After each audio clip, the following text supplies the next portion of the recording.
अस्सलामुअलैकुम सामीन। 29 जिल्हिज्जा और 28 जुलाई है। ख़बर का उन्वान है ज़िला सहारनपुर में बड़ा हादसा।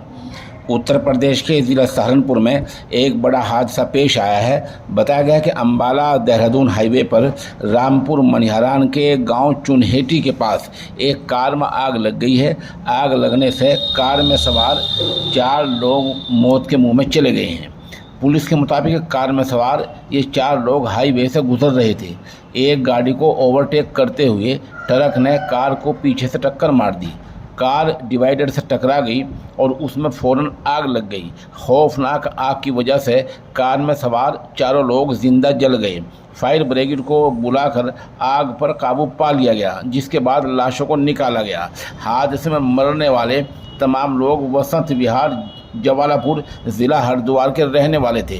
मरने वालों की पहचान उमेश गोयल 70 साल, सुनीता गोयल 65 साल, अमरीश जिंदाल 55 साल और गीता जिंदल 50 साल के तौर पर की गई है। रामपुर मनिहारान पुलिस थाना के इंचार्ज नरेंद्र शर्मा ने सहाफ़ियों को बताया कि जबलपुर से आने वाले ख़ानदान के अफराद को हादसे की इत्तला दे दी गई है। ख़बर के लिए हम जनाब जुनैद सहारनपुरी, जनाब मोहसिन कासमी और जनाब जाहिद बसी चुंगियारी के निहायती शुक्रगुजार हैं।